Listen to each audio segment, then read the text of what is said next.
Hello everyone ਹੁਣ ਆਪਾਂ ਕਰ ਰਹੇ ਹਾਂ ਬੀਐਡ ਫਸਟ ਈਅਰ ਦਾ ਜੋ ਸਾਡਾ ਟੀਚਿੰਗ ਸਬਜੈਕਟ ਹੈ ਟੀਚਿੰਗ ਆਫ ਪੰਜਾਬੀ ਜਿਹਦੇ ਵਿੱਚ ਆਪਣੀ 4th ਯੂਨਿਟ ਸਟਾਰਟ ਹੋ ਚੁੱਕੀ ਹੈ। ਜਿਵੇਂ ਤੁਹਾਨੂੰ ਪਤਾ ਹੀ ਹੈ ਕਿ ਪਿਛਲੇ ਲੈਕਚਰ ਵਿੱਚ ਆਪਾਂ ਟੌਪਿਕ ਸਟਾਰਟ ਕੀਤਾ ਸੀ ਆਡੀਓ ਵਿਜ਼ੂਅਲ ਏਡਸ ਤਾਂ ਜਿਹਦੀਆਂ ਅਸੀਂ ਮੀਨਿੰਗ ਬਾਰੇ ਗੱਲ ਕੀਤੀ ਪਿਛਲੇ ਲੈਕਚਰ ਵਿੱਚ ਕਿ ਇਹਦਾ ਕੀ ਮੀਨਿੰਗ ਹੁੰਦਾਗਾ, ਕਿਹੜੇ-ਕਿਹੜੇ ਦੋ ਮਾਧਿਅਮ ਰਾਹੀਂ ਅਸੀਂ ਜਿਹੜਾ ਗਿਆਨ ਆ ਉਹ ਦੇ ਸਕਦੇ ਹਾਂ, ਪ੍ਰਤੱਖ ਅਨੁਭਵ ਰਾਹੀਂ ਤੇ ਅਪ੍ਰਤੱਖ ਅਨੁਭਵ ਰਾਹੀਂ। ਉਸ ਤੋਂ ਬਾਅਦ ਆਪਾਂ ਗੱਲ ਸਟਾਰਟ ਕੀਤੀ ਸੀਗੀ ਨੀਡ ਐਂਡ ਇੰਪੋਰਟੈਂਸ ਦੀ ਕਿ ਸਾਡੀ ਜਿਹੜੀ ਟੀਚਿੰਗ ਲਰਨਿੰਗ ਪ੍ਰੋਸੈਸ ਹੈ ਉਹਦੇ ਵਿੱਚ ਜਿਹੜੇ ਟੀਚਿੰਗ ਐਡਸ ਨੇ ਜਿਹੜੀਆਂ ਆਡੀਓ ਵਿਜ਼ੂਅਲ ਏਡਸ ਨੇ ਟੀਚਿੰਗ ਲਈ ਉਹਦੀ ਕੀ ਨੀਡ ਤੇ ਇੰਪੋਰਟੈਂਸ ਹੈ, ਕੀ ਉਹਦੀ ਜ਼ਰੂਰਤ ਹੈ, ਕੀ ਉਹਦਾ ਮਹੱਤਵ ਹੈ, ਜਿਹਦੇ ਆਪਾਂ 6 ਪੁਆਇੰਟ ਆਲਰੇਡੀ ਕਲੀਅਰ ਕਰ ਚੁੱਕੇ ਹਾਂ। ਤੇ ਹੁਣ ਆਪਾਂ ਗੱਲ ਕਰਾਂਗੇ ਅੱਗੇ 7ਵੇਂ ਪੁਆਇੰਟ ਦੀ। 7th ਪੁਆਇੰਟ ਆਪਣਾ ਹੈਗਾ ਗਿਆਨ ਨੂੰ ਸਥਾਈ ਬਣਾਉਣ ਵਿੱਚ ਸਹਾਇਕ। ਗਿਆਨ ਨੂੰ ਸਥਾਈ ਬਣਾਉਣ ਵਿੱਚ ਸਹਾਇਕ। ਸਥਾਈ ਬਣਾਉਣ ਵਿੱਚ ਸਹਾਇਕ ਦਾ ਮਤਲਬ ਹੈਗਾ ਕਿ ਗਿਆਨ ਨੂੰ ਜ਼ਿਆਦਾ ਟਾਈਮ ਲਈ ਯਾਦ ਰੱਖਣ ਵਿੱਚ। ਤੇ ਜਿਹੜੀਆਂ ਸਾਡੀਆਂ ਵੇਖਣ ਸੁਣਨ ਦੀਆਂ ਸਾਮਗਰੀਆਂ ਨੇ ਉਹ ਬੱਚੇ ਦੇ ਗਿਆਨ ਨੂੰ ਜ਼ਿਆਦਾ ਟਾਈਮ ਤੱਕ ਸਥਿਰ ਰੱਖਦੀਆਂ ਨੇ, ਜ਼ਿਆਦਾ ਟਾਈਮ ਤੱਕ ਪੱਕਾ ਰੱਖਦੇ ਹਨ। ਇਹਨਾਂ ਸਾਧਨਾਂ ਨਾਲ ਵਿਦਿਆਰਥੀ ਸਿਰਫ ਗਿਆਨ ਹੀ ਪ੍ਰਾਪਤ ਨਹੀਂ ਕਰਦਾ ਸਗੋਂ ਵਿਵਹਾਰਿਕ ਪ੍ਰਯੋਗ ਦੁਆਰਾ ਉਹਨੂੰ ਸਥਾਈ ਵੀ ਬਣਾਉਂਦਾ ਹੈ। ਜਿਵੇਂ ਆਪਾਂ ਪਿੱਛੇ ਗੱਲ ਕੀਤੀ ਸੀਗੀ ਜਿਹੜੇ ਸਾਡੇ ਜੋਸਫ ਜੀ ਵੈਬਰ ਦੀ ਗੱਲ ਆਈ ਸੀਗੀ, ਉਹਨਾਂ ਨੇ ਕਿਹਾ ਸੀਗਾ ਕਿ ਜੇਕਰ ਅਸੀਂ ਸਿਰਫ ਸੁਣ ਕੇ ਗਿਆਨ ਪ੍ਰਾਪਤ ਕਰਦੇ ਹਾਂ ਤਾਂ ਉਹ 25% ਤੱਕ ਹੀ ਉਹ ਪਾਉਂਦਾ ਹੈ। ਜੇਕਰ ਅਸੀਂ ਨਾਲ ਨਾਲ ਉਸ ਚੀਜ਼ ਨੂੰ ਜੇਕਰ ਜਿਹੜਾ ਗਿਆਨ ਹੈ ਉਹ ਦੇਖਣ ਦੁਆਰਾ ਪ੍ਰਯੋਗ ਕਰਦੇ ਹਾਂ ਤਾਂ ਅੱਖਾਂ ਨਾਲ ਅਸੀਂ ਜਿਹੜਾ ਹੈਗਾ 40% ਤੱਕ ਦਾ ਗਿਆਨ ਅੱਖਾਂ ਨਾਲ ਪ੍ਰਾਪਤ ਕਰ ਲੈਂਦੇ ਹਾਂ। ਜੇ ਅਸੀਂ ਸੁਣ ਵੀ ਰਹੇ ਹਾਂ ਤਾਂ ਦੇਖ ਵੀ ਰਹੇ ਹਾਂ ਨਾਲ ਨਾਲ, ਤੇ ਉਹ ਕੀ ਆ ਅਸੀਂ ਜ਼ਿਆਦਾ ਟਾਈਮ ਤੱਕ ਜਿਹੜਾ ਗਿਆਨ ਆ ਉਹ ਸਥਿਰ ਸਾਡਾ ਪੱਕਾ ਹੋ ਸਕਦਾ ਔਰ ਜ਼ਿਆਦਾ ਜਿਹੜਾ ਗਿਆਨ ਅਸੀਂ ਉਹ ਇੱਕ ਸਮੇਂ ਵਿੱਚ ਹੀ ਲੈ ਸਕਦੇ ਹਾਂ, ਕਿਉਂਕਿ ਇੱਥੇ ਵੱਖ-ਵੱਖ ਜਿਹੜੀਆਂ ਇੰਦਰੀਆਂ ਹੁੰਦੀਆਂ ਨੇ ਉਹ ਐਕਟਿਵ ਹੋ ਜਾਂਦੀਆਂ ਨੇ, ਉਹ ਕਿਰਿਆਸ਼ੀਲ ਹੁੰਦੀਆਂ ਨੇ। ਤਾਂ ਜਦੋਂ ਇੱਕੋ ਹੀ ਚੀਜ਼ ਨੂੰ ਵੱਖ-ਵੱਖ ਇੰਦਰੀਆਂ ਰਾਹੀਂ ਲੈਤਾ ਜਾਵੇ ਤਾਂ ਉਹ ਜਿਹੜਾ ਗਿਆਨ ਆ ਉਹ ਇੱਕ ਤਾਂ ਚੰਗੇ ਤਰੀਕੇ ਨਾਲ ਮਿਲ ਜਾਂਦਾ ਗਾ, ਦੂਸਰਾ ਕਿ ਉਹ ਜਿਹੜਾ ਜ਼ਿਆਦਾ ਸਮੇਂ ਤੱਕ ਜਿਹੜਾ ਪੱਕਾ ਹੈਗਾ ਉਹ ਰਹਿ ਸਕਦਾ ਹੈ। ਉਤਸੁਕਤਾ ਤੇ ਰੌਚਿਕਤਾ ਤੇ ਜਿਹੜਾ ਉਹਦਾ ਆਧਾਰਿਤ ਗਿਆਨ ਹੁੰਦਾ ਹੈਗਾ ਉਹ ਜ਼ਿਆਦਾ ਸਮੇਂ ਤੱਕ ਪੱਕਾ ਰਹਿ ਸਕਦਾ, ਕਿਉਂਕਿ ਜਿਹੜੀਆਂ ਆਡੀਓ ਵਿਜ਼ੂਅਲ ਏਡਸ ਨੇ ਉਹਨਾਂ ਦਾ ਕੰਮ ਹੈ ਕਿ ਬੱਚੇ ਨੂੰ ਚੁਸਤ ਤੇ ਕਿਰਿਆਸ਼ੀਲ ਬਣਾਉਣਾ ਤੇ ਉਹਦੀ ਜਿਹੜੀ ਉਤਸੁਕਤਾ ਹੈਗੀ ਆ ਉਹ ਵਿਸ਼ੇ ਵਸਤੂ ਨੂੰ ਜਾਣਨ ਵਿੱਚ ਲਗਾਉਣਾ। ਪ੍ਰੋਫੈਸਰ ਰੁਲਾਨ ਦੇ ਅਨੁਸਾਰ ਦੇਖਣ ਸੁਣਨ ਦੇ ਸਾਧਨਾਂ ਦੇ ਪ੍ਰਯੋਗ ਦੁਆਰਾ ਮਨੁੱਖ ਇੱਕ ਆਮ ਮਨੁੱਖ ਤੋਂ 38% ਜਿਹੜਾ ਵਧੇਰੇ ਯਾਦ ਰੱਖ ਸਕਦਾ ਹੈ। ਪ੍ਰੋਫੈਸਰ ਰੁਲਾਨ ਕੀ ਕਹਿੰਦੇ ਨੇ?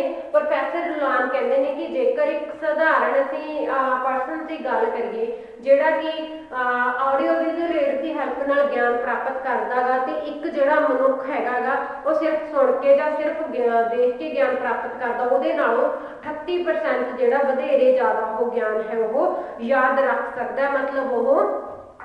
ਮਤਲਬ ਉਸ ਪਰਸਨ ਦੀਆਂ ਜਿਹੜੀਆਂ ਇੱਕ ਤੋਂ ਜ਼ਿਆਦਾ ਇੰਦਰੀਆਂ ਉਸ ਟਾਈਮ ਤੇ ਜਿਹੜੀਆਂ ਕਿਰਿਆਸ਼ੀਲ ਹੁੰਦੀਆਂ ਨੇ ਤੇ ਉਹ ਗਿਆਨ ਨੂੰ ਦੇਖਣ ਦੇ ਨਾਲ ਸੁਣ ਵੀ ਰਿਹਾ ਹੁੰਦਾ, ਉਸ ਚੀਜ਼ ਨੂੰ ਮਹਿਸੂਸ ਵੀ ਕਰ ਰਿਹਾ ਹੁੰਦਾ ਹੈ, ਤਾਂ ਕਰਕੇ ਉਹ ਕਿਤੇ ਵਧੇਰੇ ਗਿਆਨ ਪ੍ਰਾਪਤ ਕਰ ਸਕਦਾ ਹੈ ਔਰ ਜ਼ਿਆਦਾ ਸਮੇਂ ਲਈ ਜਿਹੜਾ ਉਹ ਉਸ ਚੀਜ਼ ਨੂੰ ਚੇਤੇ ਰੱਖ ਸਕਦਾ ਹੈ।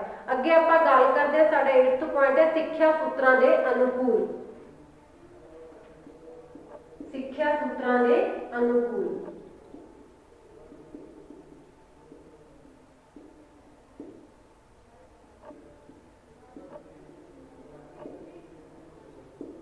ਸਿੱਖਿਆ ਸੂਤਰਾਂ ਦੇ ਅਨੁਕੂਲ ਮਤਲਬ ਸਿੱਖਿਆ ਸੂਤਰ ਜਿਵੇਂ ਅਸੀਂ ਫਸਟ ਯੂਨਿਟ ਆਪਣੇ ਕੀਤਾ ਸੀਗਾ ਕਿ ਜਿਹੜੇ ਸਿੱਖਿਆ ਸੂਤਰ ਹੁੰਦੇ ਨੇ ਉਹ ਕੀ ਹੁੰਦੇ ਨੇ, ਤਾਂ ਸਿੱਖਿਆ ਸੂਤਰਾਂ ਦੇ ਗਿਆਨ ਜਿਵੇਂ ਮੂਰਤ ਤੋਂ ਅਮੂਰਤ ਵੱਲ ਹੋ ਗਿਆ, ਸਥੂਲ ਤੋਂ ਸੂਖਮ ਵੱਲ ਹੋ ਗਿਆ, ਤੇ ਇਹ ਸਭ ਚੀਜ਼ਾਂ ਹੈਗੀਆਂ ਨੇ ਜਿਹੜੀਆਂ ਸਿੱਖਿਆ ਸੂਤਰ ਨੇ ਤਾਂ ਸਿੱਖਿਆ ਸੂਤਰਾਂ ਦੇ ਅਨੁਸਾਰ ਹੋਣੀਆਂ ਚਾਹੀਦੀਆਂ ਨੇ ਜਿਹੜੀਆਂ ਸਾਡੀਆਂ ਦੇਖਣ ਸੁਣਨ ਦੀਆਂ ਪੰਜਾਬੀ ਭਾਸ਼ਾ ਦੀਆਂ ਜਿਹੜੀਆਂ ਸਾਮਗਰੀਆਂ ਨੇ।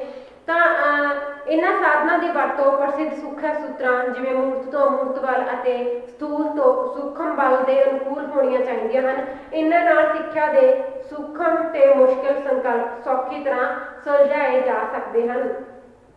ਜਿਵੇਂ ਆਪਾਂ ਗੱਲ ਕਰਦੇ ਕਿ ਕਿਸੇ ਵੀ ਟੌਪਿਕ ਨੂੰ ਅਸੀਂ ਜਿਹੜੀਆਂ ਵਿਜ਼ੂਅਲ ਏਡਸ ਨੇ ਅਸੀਂ ਕਿਸੇ ਜਿਹੜਾ ਪ੍ਰੋਜੈਕਟਰ ਹੈ ਓਵਰਹੈਡ ਪ੍ਰੋਜੈਕਟਰ ਰਾਹੀਂ ਅਸੀਂ ਇਸ ਚੀਜ਼ ਨੂੰ ਦਿਖਾ ਰਹੇ ਹਾਂ ਤਾਂ ਜੇ ਆਪਾਂ ਸਭ ਤੋਂ ਪਹਿਲਾਂ ਕੀ ਕਰਾਂਗੇ, ਆਪਾਂ ਮੀਨਿੰਗ ਕਲੀਅਰ ਕਰਾਂਗੇ, ਉਸਦੀ ਇੰਟਰੋਡਕਸ਼ਨ ਬਾਰੇ ਦਿਖਾਵਾਂਗੇ, ਫਿਰ ਉਹਦਾ ਨੈਕਸਟ ਸਟੈਪ ਕਰਾਂਗੇ, ਫਿਰ ਉਹਦਾ ਉਹਦਾ ਅਗਲਾ ਸਟੈਪ ਕਰਾਂਗੇ ਤਾਂ ਜਿਹੜੀਆਂ ਸਟੈਪ ਬਾਏ ਸਟੈਪ ਨੇ ਅਸੀਂ ਉਹਦੀਆਂ ਚੀਜ਼ਾਂ ਉਹ ਦਿਖਾਉਂਦੇ ਜਾਵਾਂਗੇ ਤਾਂ ਜਿਹੜਾ ਬੱਚਿਆਂ ਨੂੰ ਜਿਹੜਾ ਗਿਆਨ ਉਹ ਇੱਕ ਲੜੀਵਾਰ ਜਿਹੜਾ ਗਿਆਨ ਪ੍ਰਾਪਤ ਹੋ ਸਕੇ ਤੇ ਜਿਹੜਾ ਬੱਚਿਆਂ ਦਾ ਗਿਆਨ ਪ੍ਰਾਪਤ ਕਰਨ ਵਿੱਚ ਉਹਨਾਂ ਦਾ ਇੰਟਰਸਟ ਹੈ, ਉਹਨਾਂ ਦੀ ਜਿਹੜੀ ਰੁਚੀ ਉਹ ਪੈਦਾ ਹੋ ਸਕੇ ਤੇ ਨਾਲ ਨਾਲ ਪੈਦਾ ਹੋਈ ਰੁਚੀ ਨੂੰ ਕਾਇਮ ਰੱਖਿਆ ਜਾ ਸਕੇ।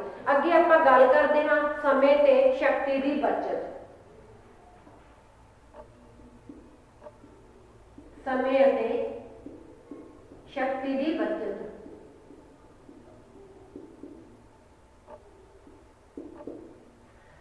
ਸਮੇਂ ਅਤੇ ਸ਼ਕਤੀ ਦੀ ਬਚਤ ਹੁੰਦੀ ਹੈ ਕਿਉਂਕਿ ਜਦੋਂ ਵਿਦਿਆਰਥੀ ਸੁਣ ਵੀ ਰਿਹਾ ਹੁੰਦਾ ਉਸ ਚੀਜ਼ ਨੂੰ ਜਿਹੜਾ ਦੇਖ ਵੀ ਰਿਹਾ ਹੁੰਦਾ ਗਾ ਤਾਂ ਜਿਹੜੀ ਸਮੇਂ ਦੀ ਬਚਤ ਅਧਿਆਪਕ ਦੀ ਵੀ ਹੁੰਦੀ ਹੈ ਔਰ ਨਾਲ ਨਾਲ ਜਿਹੜਾ ਵਿਦਿਆਰਥੀ ਹੈ ਜਿਹੜਾ ਵਿਸ਼ੇ ਵਸਤੂ ਨੂੰ ਸਮਝ ਰਿਹਾ ਉਹਦੀ ਵੀ ਜਿਹੜੀ ਸਮੇਂ ਦੀ ਬਚਤ ਹੁੰਦੀ ਹੈ। ਅਧਿਆਪਕ ਥੋੜੇ ਸਮੇਂ ਵਿੱਚ ਜਿਹੜਾ ਜ਼ਿਆਦਾ ਗਿਆਨ ਬੱਚਿਆਂ ਨੂੰ ਦੇ ਸਕਦਾ ਹੈ ਤੇ ਵਿਦਿਆਰਥੀ ਥੋੜੇ ਸਮੇਂ ਵਿੱਚ ਜ਼ਿਆਦਾ ਜਿਹੜਾ ਗਿਆਨ ਆ ਉਹ ਲੈ ਸਕਦੇ ਹਨ। ਇਸ ਨਾਲ ਕੀ ਜਿਹੜੀ ਸਮੇਂ ਦੀ ਬਚਤ ਹੁੰਦੀ ਹੈ, ਸ਼ਕਤੀ ਦੀ ਜਿਹੜੀ ਬਚਤ ਹੁੰਦੀ ਹੈ ਉਹ ਬਹੁਤ ਜ਼ਿਆਦਾ ਜਿਹੜੀ ਅਹਿਮ ਗੱਲ ਹੈਗੀ ਆ।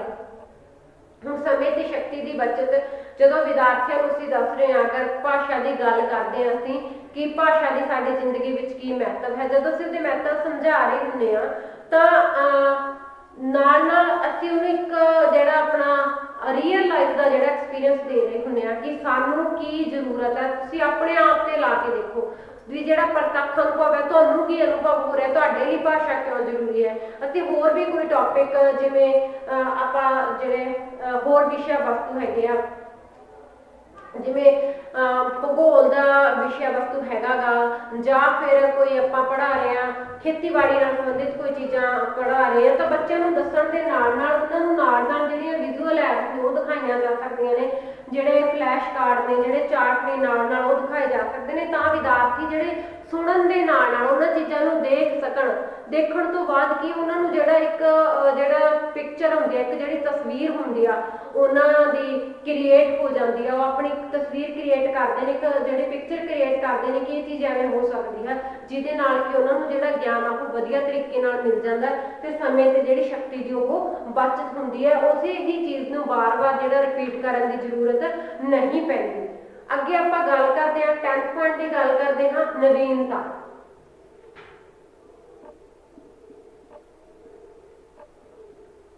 ਨਵੀਨਤਾ ਮਤਲਬ ਨਵਾਂਪਣ ਜਿਹੜਾ ਬਹੁਤ ਹੀ ਜ਼ਿਆਦਾ ਇੱਕ ਜਿਹੜਾ ਅਹਿਮ ਚੀਜ਼ ਹੈ, ਇੱਕ ਜਿਹੜੀ ਬਹੁਤ ਹੀ ਜ਼ਿਆਦਾ ਜ਼ਰੂਰਤ ਵੀ ਹੁੰਦੀ ਹੈ ਇੱਕ ਚੰਗੇ ਅਧਿਆਪਨ ਕਾਰਿਆਂ ਲਈ। ਆਪਣੇ ਅਧਿਆਪਨ ਕਾਰਿਆਂ ਨੂੰ ਸਫਲ ਕਰਨ ਵਾਸਤੇ ਨਵੀਨਤਾ ਦੀ ਬਹੁਤ ਲੋੜ ਹੈ ਕਿਉਂਕਿ ਸਾਡਾ ਜਿਹੜਾ ਇੱਕ ਪ੍ਰਾਚੀਨ ਸਿੱਖਿਆ ਦੇਣ ਦਾ ਤਰੀਕਾ ਹੈ, ਕੋਈ ਵੀ ਚੀਜ਼ ਪੜ੍ਹਾਉਣ ਦਾ ਤਰੀਕਾ ਉਹ ਜ਼ਿਆਦਾਤਰ ਕੀ ਆ ਲੈਕਚਰ ਮੈਥਡ ਤੇ ਡਿਪੈਂਡ ਕਰਦਾ ਹੈ ਕਿ ਅਸੀਂ ਲੈਕਚਰ ਰਾਹੀਂ ਹੀ ਬੱਚੇ ਨੂੰ ਜਿਹੜੀਆਂ ਸਾਰੀਆਂ ਚੀਜ਼ਾਂ ਉਹ ਸਮਝਾਉਣ ਦੀ ਕੋਸ਼ਿਸ਼ ਕਰਦੇ ਹਾਂ, ਲੇਕਿਨ ਉਹ ਇੱਕ ਨੀਰਸਤਾ ਉਹਦੇ ਵਿੱਚ ਆ ਜਾਂਦੀ ਹੈ। ਜਿਹੜੇ ਵਿਦਿਆਰਥੀ ਨੇ ਉਹ ਇੱਕ ਆਪਦੇ ਆਪ ਨੂੰ ਕਹਿ ਲਈਏ ਆਪਾਂ ਕਿ ਇੱਕ ਬੋਰ ਹੋਣ ਲੱਗ ਜਾਂਦੇ ਨੇ ਉਸ ਚੀਜ਼ ਤੋਂ, ਸਿਰਫ ਇੱਕ ਨਾ ਮੂਕ ਦਰਸ਼ਨ ਬਣ ਕੇ ਸੁਣਦੇ ਰਹਿੰਦੇ ਨੇ। ਉੱਥੇ ਉਹਨਾਂ ਦੀ ਜਿਹੜੀ ਐਕਟੀਵਿਟੀ ਦੀ ਘਾਟ ਹੈ ਉਹ ਬੱਚੇ ਦੀ ਮਹਿਸੂਸ ਹੁੰਦੀ ਹੈ, ਬੱਚਾ ਜਿਹੜਾ ਐਕਟਿਵ ਆ ਉਹ ਨਹੀਂ ਹੋ ਪਾਉਂਦਾ ਉਹਨਾਂ। ਅਗਰ ਅਸੀਂ ਆਪਣੇ ਜਿਹੜਾ ਪੜ੍ਹਾਉਣ ਦੇ ਤਰੀਕੇ ਵਿੱਚ ਅਧਿਆਪਨ ਕਾਲ ਵਿੱਚ ਨਵੀਨਤਾ ਲੈ ਕੇ ਆਉਂਦੇ ਹਾਂ, ਅਸੀਂ ਆਪਣਾ ਜਿਹੜਾ ਟ੍ਰੈਡੀਸ਼ਨਲ ਮੈਥਡ ਹੈ ਲੈਕਚਰ ਮੈਥਡ ਨੂੰ ਛੱਡ ਕੇ ਅਸੀਂ ਹੋਰ ਨਵੇਂ ਤਰੀਕੇ ਵਰਤਦੇ ਹਾਂ ਲੈਕਚਰ ਮੈਥਡ ਦੇ ਨਾਲ ਨਾਲ, ਤਾਂ ਫਿਰ ਕੀ ਹੈ ਜਿਹੜਾ ਸਾਡਾ ਅਧਿਆਪਨ ਕਾਰਜ ਉਹਦੇ ਵਿੱਚ ਨਵੀਨਤਾ ਆਉਂਦੀ ਹੈ। ਇਸ ਜਿਹੜੀ ਸਹਾਇਕ ਸਾਮਗਰੀ ਦੇ ਪ੍ਰਯੋਗ ਦੁਆਰਾ ਪੰਜਾਬੀ ਅਧਿਆਪਨ ਵਿੱਚ ਨਵੀਨਤਾ ਤੇ ਜਿਹੜੀ ਭਿੰਨਤਾ ਉਹ ਆ ਜਾਂਦੀ ਹੈ, ਜਿਹਦੇ ਨਾਲ ਵਿਦਿਆਰਥੀਆਂ ਦਾ ਜਿਹੜਾ ਇੰਟਰਸਟ ਹੈ, ਵਿਦਿਆਰਥੀਆਂ ਦੀ ਜਿਹੜੀ ਰੁਚੀ ਉਹ ਪੜ੍ਹਾਈ ਵਿੱਚ ਬਣੀ ਰਹਿੰਦੀ ਆ। ਤਾਂ ਇਹ ਤਾਂ ਗੱਲ ਸੀਗੀ ਆਪਣੀ ਆਡੀਓ ਵਿਜ਼ੂਅਲ ਏਡ ਦੀ ਕਿ ਇਹਦੀ ਕਿਹੜੀ ਨੀਡ ਤੇ ਇੰਪੋਰਟੈਂਸ ਹੈ, ਮਤਲਬ ਕੀ ਇਹਦੀ ਜ਼ਰੂਰਤ ਹੈ, ਕੀ ਇਹਦਾ ਮਹੱਤਵ ਆ। ਹੁਣ ਅੱਗੇ ਆਪਾਂ ਗੱਲ ਕਰਾਂਗੇ kinds of audio visual AIDS, ਇਹਦੇ ਪ੍ਰਕਾਰ ਦੀ ਗੱਲ ਕਰਾਂਗੇ ਆਪਾਂ ਕਿ ਜਿਹੜੇ ਆਡੀਓ ਵਿਜ਼ੂਅਲ ਏਡਸ ਨੇ ਉਹ ਕਿੰਨੇ ਤਰੀਕੇ ਦੇ ਹੁੰਦੇ ਆ।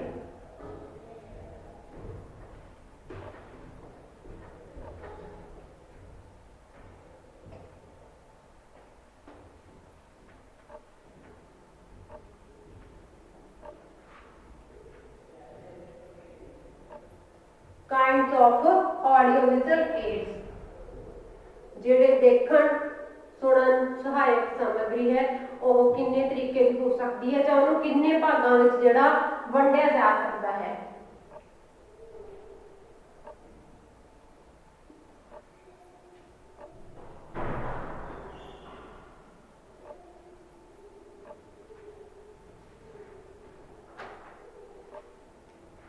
Classification of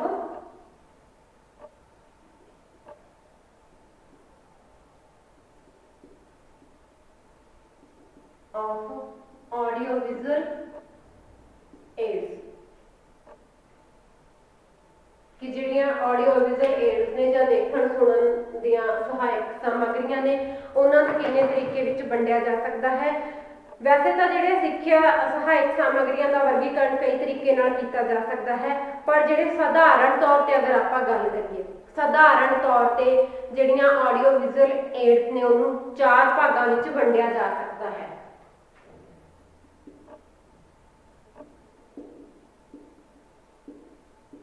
ਸਧਾਰਨ ਤੌਰ ਤੇ ਦੇਖਣ ਸੁਣਨ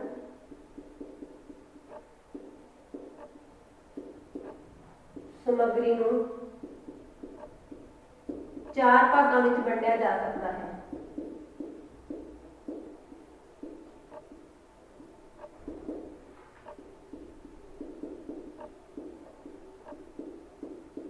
ਕਿਹੜੇ-ਕਿਹੜੇ ਜਿਹੜੇ 4 ਭਾਗ ਨੇ? ਸਧਾਰਨ ਤੌਰ ਤੇ ਦੇਖਣ ਸੁਣਨ ਸਮੱਗਰੀ ਨੂੰ 4 ਭਾਗਾਂ ਵਿੱਚ ਵੰਡਿਆ ਜਾ ਸਕਦਾ ਹੈ। ਕਿਹੜੇ-ਕਿਹੜੇ ਭਾਗ ਹੈਗਾ? ਸਭ ਤੋਂ ਪਹਿਲਾਂ ਆਪਾਂ ਗੱਲ ਕਰਾਂਗੇ ਸੁਣਨ ਸਮੱਗਰੀ। ਜਿਹੜੀ ਸਭ ਤੋਂ ਪਹਿਲਾਂ ਗੱਲ ਕਰਦੇ ਆਪਾਂ ਸੁਣਨ ਸਮੱਗਰੀ ਕਿ ਜਿਹੜੀਆਂ ਸਿਰਫ ਔਰ ਸਿਰਫ ਸੁਣਨ ਵਿੱਚ ਯੂਜ਼ ਕੀਤੀਆਂ ਜਾਂਦੀਆਂ ਨੇ।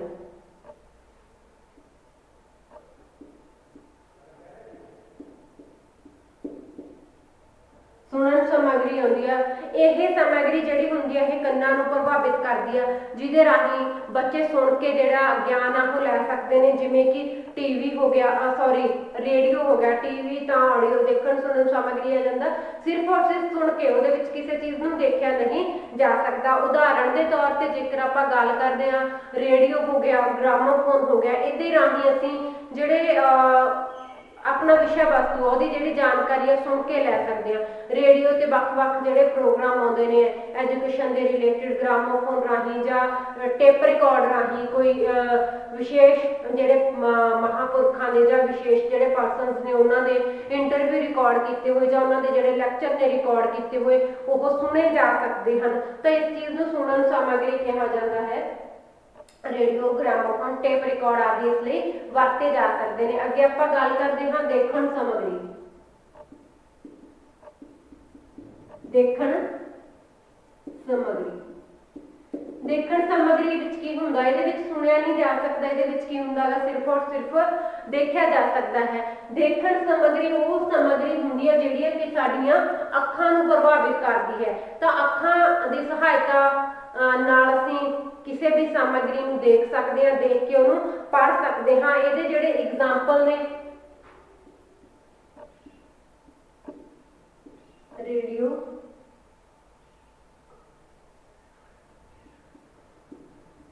ਗ੍ਰਾਮੋਫੋਨ, ਇਹਦਾ ਜਿਵੇਂ ਹੋ ਗਿਆ ਚਾਰਟ,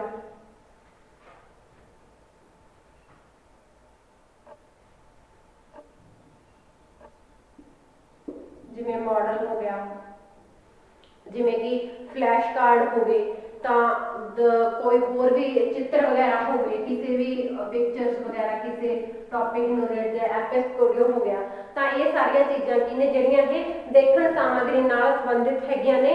ਤਾਂ ਇਹ ਬੱਚਾ ਦੇਖ ਕੇ ਕੋਈ ਗਿਆਨ ਪ੍ਰਾਪਤ ਕਰ ਸਕਦਾ ਹੈ। ਅੱਗੇ ਆਪਾਂ ਗੱਲ ਕਰਦੇ ਹਾਂ ਦੇਖਣ ਸੁਣਨ ਸਾਮਗਰੀ। ਜਿਹੜਾ ਤੀਸਰਾ ਇਹਦਾ ਆ ਜਾਂਦਾ ਗਾ ਪਾਰਟ, ਉਹ ਹੁੰਦਾ ਹੈਗਾ ਦੇਖਣ ਸੁਣਨ, ਜਿਹਦੇ ਵਿੱਚ ਵਿਦਿਆਰਥੀ ਦੇਖ ਵੀ ਸਕਦਾ ਹੈਗਾ ਤੇ ਸੁਣ ਵੀ ਸਕਦਾ ਹੈਗਾ। ਦੇਖਣ ਸੁਣਨ ਸਮੱਗਰੀ ਇਹੋ ਜਿਹੀ ਸਮੱਗਰੀ ਹੁੰਦੀ ਹੈ ਜਿਹੜੀਆਂ ਸਾਡੇ ਕੰਨਾਂ ਨੂੰ ਵੀ ਪ੍ਰਭਾਵਿਤ ਕਰਦੀ ਹੈ ਤੇ ਜਿਹੜੀ ਅੱਖਾਂ ਨੂੰ ਵੀ ਪ੍ਰਭਾਵਿਤ ਕਰਦੀ ਹੈ। ਇਹਦੇ ਵਿੱਚ ਵਿਦਿਆਰਥੀ ਜਿਹੜੇ ਆਪਣੇ ਵਿਸ਼ੇ ਵਸਤੂ ਬਾਰੇ ਜਿਹੜਾ ਵੀ ਗਿਆਨ ਲੈਣਾ ਹੈਗਾ ਉਸ ਨੂੰ ਦੇਖ ਵੀ ਸਕਦਾ ਤੇ ਉਸ ਨੂੰ ਸੁਣ ਵੀ ਸਕਦਾ ਹੈ। ਇਹਨੇ ਨਾਲ ਦੋਨੇ ਇੰਦਰੀਆਂ ਬੱਚੇ ਦੀਆਂ ਜਿਹੜੀਆਂ ਪ੍ਰਭਾਵਿਤ ਹੁੰਦੀਆਂ ਨੇ। ਹੁਣ ਆਪਾਂ ਜੇ ਗੱਲ ਕਰੀਏ ਆਪਾਂ ਜਿਵੇਂ ਟੀਵੀ ਹੋ ਗਿਆ, ਟੈਲੀਵਿਜ਼ਨ,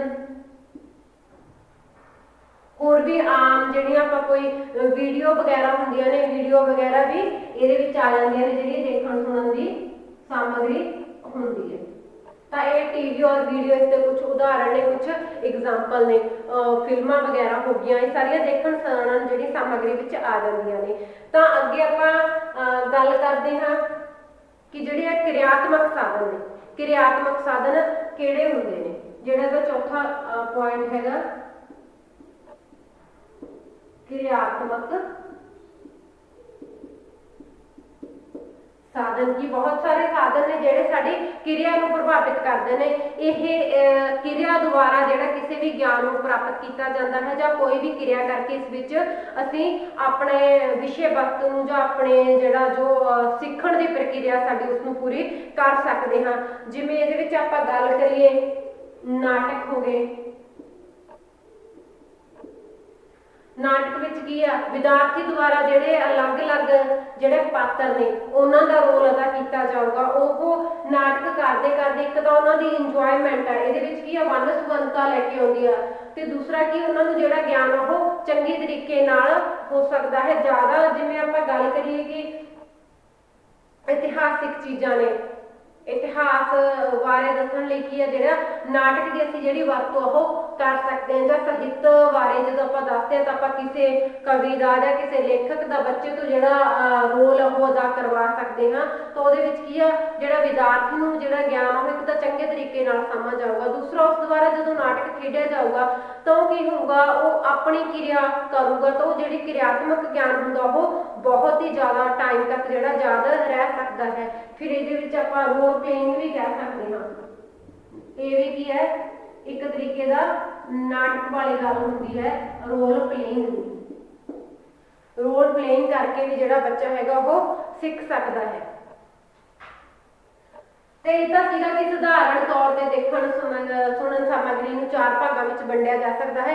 ਅੱਗੇ ਆਪਾਂ ਗੱਲ ਕਰਦੇ ਹਾਂ ਪ੍ਰਯੋਗਿਕ ਵਿਧੀ ਰਾਹੀਂ। ਜੇਕਰ ਆਪਾਂ ਟੈਕਨੋਲੋਜੀਕਲ ਅਪਰੋਚ ਦੀ ਗੱਲ ਕਰੀਏ ਤਾਂ ਜਿਹੜਾ ਟੈਕਨੋਲੋਜੀਕਲ ਅਪਰੋਚ ਆ ਉਹਦੇ ਅਨੁਸਾਰ ਜਿਹੜਾ ਦੇਖਣ ਸੁਣਨ ਸਾਮਗਰੀ ਉਹਨੂੰ 3 ਭਾਗਾਂ ਵਿੱਚ ਵੰਡਿਆ ਜਾ ਸਕਦਾ ਹੈ।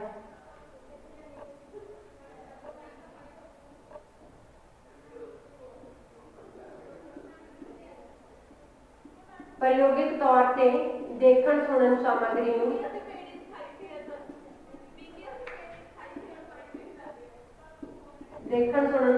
ਨੂੰ 3 ਭਾਗਾਂ ਵਿੱਚ ਵੰਡਿਆ ਜਾ ਸਕਦਾ ਹੈ।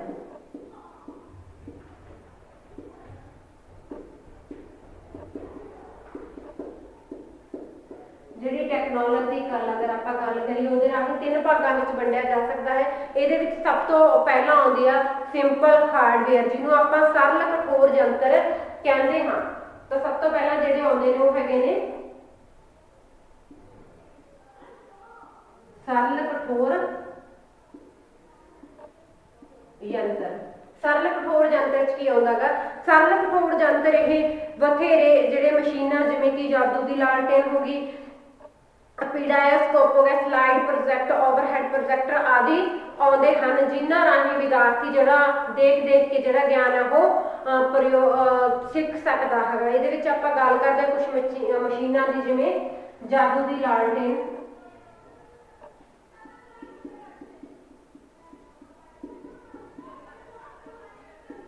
Overhead projector,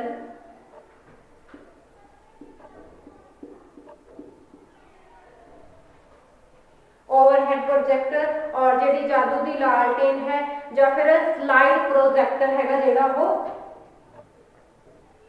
slide projector.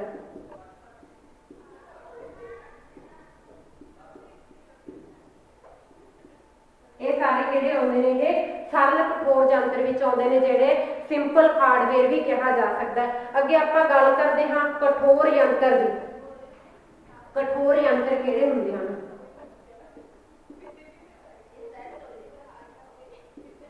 कठोर यंत्र या फिर हार्डवेयर कहा जाता है जिन्होंने, ये बथेरे जटिल ते गुंझलदार मशीनां हुंदियां हन जिहदे राहीं असीं चीज़ां सुणदे हां जां फिर चीज़ां देख भी सकते हैं जां फिर सुन भी सकते हैं। एक तरीके दीयां जिहड़ियां ये गुंझलदार इन्हां नूं मशीनां मन्निया गया है, जिहदे विच रेडियो आ जांदा, टैलीविजन आ जांदा है, कंप्यूटर आ जांदा है। रेडियो टैलीविजन कंप्यूटर ये सारिया चीज़ां जिहड़ियां ये कठोर यंत्र विच आ जांदियां ने। अगे आपां गल करदे हां सॉफ्टवेयर दी, जिहड़ा सॉफ्ट यंत्र की गल करते हैं आपां जिन्हों आपां सॉफ्टवेयर भी कहने आ, जिहड़ा अपना थर्ड पार्ट है वो हैगा सॉफ्टवेयर। सॉफ्ट विच भी किहड़ियां-किहड़ियां जिहड़ियां चीज़ां आ जांदियां ने। इस वनगी के अंतर्गत स्लाइडां, चित्र, ग्राफ, चार्ट, मॉडल, रेखा, कार्टून आदि आउंदे हन। इन्हां विच किहड़ियां-किहड़ियां आउंदियां ने? चित्र, ग्राफ,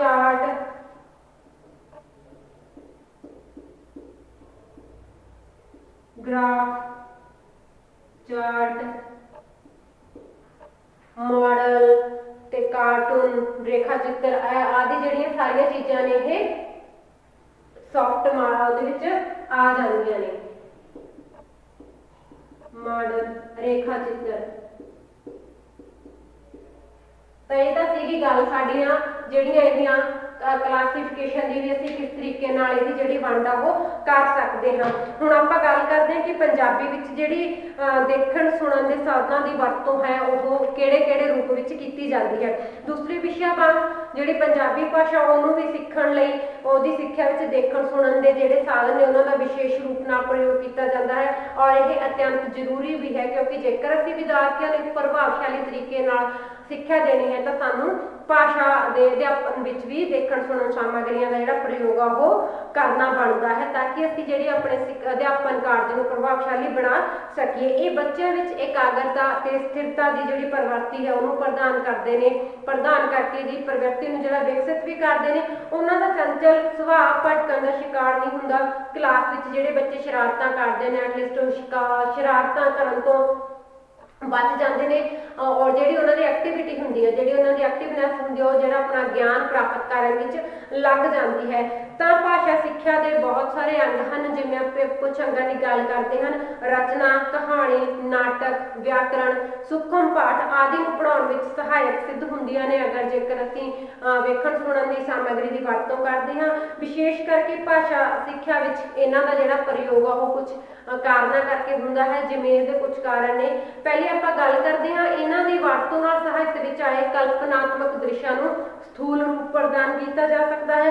दूसरा सूक्ष्म चिंतन वाल मुड़न तो पहला चिंतन नूं ठोस सामग्री मिल जाती है। तीसरा अनुभव की सीमा का विस्तार हुंदा है।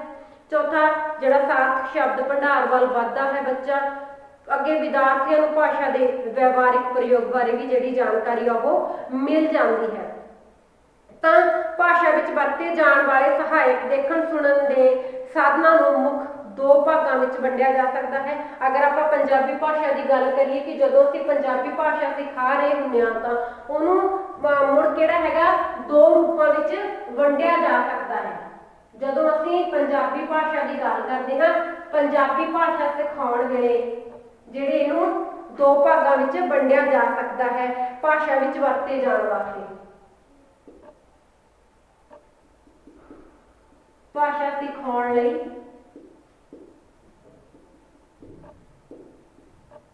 जिहड़ियां ऑडियो विजुअल एड्स ने दो भागों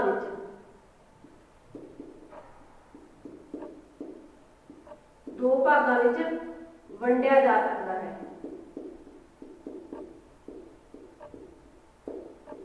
वो किहड़ा हैगा एक तो हैगा अमूर्त साधन ते दूसरा अमूर्त साधन। मूर्त ते अमूर्त सूक्ष्म जिन्हों आप अमूर्त साधन भी कह सकते हैं। पहला हैगा सूक्ष्म या अमूर्त साधन। अमूर्त साधन दूसरा हैगा स्थूल या मूर्त साधन जिहड़ा कि खास करके आपां पंजाबी भाषा नूं सिखाउण दी गल करदे हां उदों वरतों विच लिआंदे जांदे हन। जिहड़ा सूक्ष्म सहायक क्रियावां हुंदियां ने इन्हां विच ओह साधन आउंदे ने जिहड़े कि पंजाबी भाषा की सिੱਖਿਆ नूं सरल प्रभावशाली ते चिर सदाई बना सकते हैं। इन्हां विच जिहड़े कुछ मूर्त या अमूर्त या जिहड़े सूक्ष्म साधन हुंदे हन ओह आपां गल करिए किहड़े-किहड़े हो सकते हैं जिवें नाटक, रूपक, विद्यक, सैर सपाटे जिवें नाटक, ਰੂਪਕ, ਸੈਰ ਸਪਾਟੇ, ਨਾਟਕ ਰੂਪਕ, ਵਿਦਿਅਕ, ਸੈਰ ਸਪਾਟੇ, ਲੈਕਚਰ, ਤਕਰੀਰਾਂ, ਵਾਦ ਵਿਵਾਦ, ਮੁਹਾਵਰੇ, ਟੂਕਾਂ, ਲੈਕਚਰ, ਵਾਦ ਵਿਵਾਦ, ਮੁਹਾਵਰੇ, ਟੂਕਾਂ ਆਦਿ। ਇਹ ਬਹੁਤ ਸਾਰੇ ਜਿਹੜੇ ਸੂਖਮ ਜਾਂ ਅਮੂਰਤ ਸਾਧਨ ਹਨ ਜਿਸ ਨੂੰ ਕਿ ਅਸੀਂ ਪੰਜਾਬੀ ਅਧਿਆਪਨ ਵਿੱਚ ਯੂਜ਼ ਕਰਦੇ ਹਾਂ। ਫਿਰ ਗੱਲ ਆਉਂਦੀ ਹੈ ਸਥੂਲ ਸਾਧਨਾਂ ਦੀ। ਭਾਸ਼ਾ ਦੇ ਉਹ ਸਾਧਨ ਜੋ ਮੂਰਤ ਜਾਂ ਸਥੂਲ ਹੁੰਦੇ ਹਨ ਇਸ ਭਾਗ ਵਿੱਚ ਆਉਂਦੇ ਹਨ, ਜਿਵੇਂ ਵਸਤਾ ਚਿੱਤਰ, ਬਲੈਕ ਬੋਰਡ, ਅਖਬਾਰਾਂ, ਪੱਤਰਿਕਾਵਾਂ, ਟੈਲੀਵਿਜ਼ਨ, ਟੇਪ ਰਿਕਾਰਡ। ਤਾਂ ਇਹ ਸਾਰੇ ਸਾਧਨ ਮੂਰਤ ਜਾਂ ਇਹਨੂੰ ਸਥੂਲ ਸਾਧਨ ਕਿਹਾ ਜਾਂਦਾ ਹੈ, ਜਿਵੇਂ ਚਿੱਤਰ, ਬਲੈਕ ਬੋਰਡ, ਅਖਬਾਰ,